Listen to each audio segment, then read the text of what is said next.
This is the EQS SUV, a third-row luxury SUV that is electric and essentially takes most of the tech that we love about the EQS and puts it in a taller package.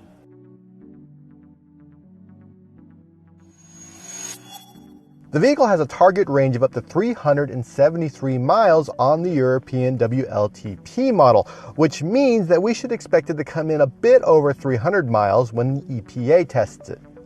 It'll hit that projected range number thanks to a 107.8 kilowatt hour capacity pack. It's the same pack that is in the EQS. As for charging, it supports DC fast charging up to 200 kilowatts, and it supports plug-in charge, which means once you set up your account on this vehicle with a charging station, you can just, go up and plug it in. You don't have to use an app, you don't have to use a credit card, you don't have to sign in anything. The car and the charger are friends. You don't have to do anything. Plus, in the United States, you get 2 years of free Electrify America charging. And finally, it does this. With room for 7 passengers, the EQS SUV is an electric version of the GLS. It has the same wheelbase as the EQS sedan, but is 7.8 inches higher. As with almost every SUV introduced, it has an off-road mode, which is new for an EQ lineup. It even has a little off-road mode set up in MBUX. It has your position, it tells you your tilt and roll, your tires. It has a little compass how high you are. Ground clearance can be increased by an additional 1 inch, for rocks and stuff. Everything you would need to take this thing off-roading, although I probably wouldn't take it rock crawling. Air suspension with continuously adjustable dampening is standard, as is rear steering up to 10 degrees. Now, we've seen the same thing on the EQS, and like that vehicle, we expect that 10 degrees of rear steering will make this way easier to drive through the parking lot. The EQS 450 Plus will have 355 horsepower and 419 pound-feet of torque. Meanwhile, the EQS 580 Matic, which is Mercedes-Benz all-wheel drive system, ships with 536 horsepower and 633 pound-feet of torque.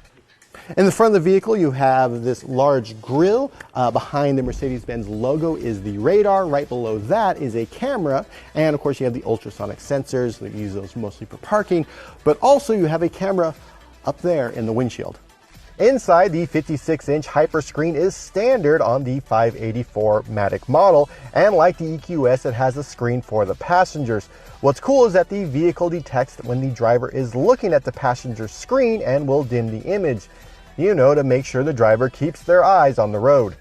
It also has MBUX's zero layer, which I'm a huge fan of because essentially it's just your navigation with a few things overlaid on it, just stuff you're using at that moment. Here in the back of the vehicle, if you're concerned about cargo space, don't be. If you have the second and third rows folded down, you get 74 cubic feet of space. Now, if you just have the third row folded down like we have here, you get 31 cubic feet of space. Now, if you have the third row folded up, and this area right here, you only have 7 cubic feet of space, and that's essentially enough room for some carry-on bags. Because America loves SUVs, like other Mercedes SUVs, it'll be built in the Mercedes-Benz Tuscaloosa plant in the next few months. Design-wise, it's using the same design language that we've seen on the EQS and the EQE, but I think here on a larger vehicle, on a taller vehicle, the design comes off a lot better. And it's very sleek looking, and it all comes down to design and the way, like this A-pillar, the angle of this A-pillar is very, it's very swoopy, and it just sort of comes down all the way to here, and it has this very nice clean wave, and then right here in black you have a spoiler and everything, but it just sort of disappears and creates this very seamless experience. The Mercedes-Benz EQS SUV is expected in showrooms this fall. So far though, we do not have information on pricing. For more automotive coverage from big blue rooms with orange triangles, be sure to subscribe to Engadget.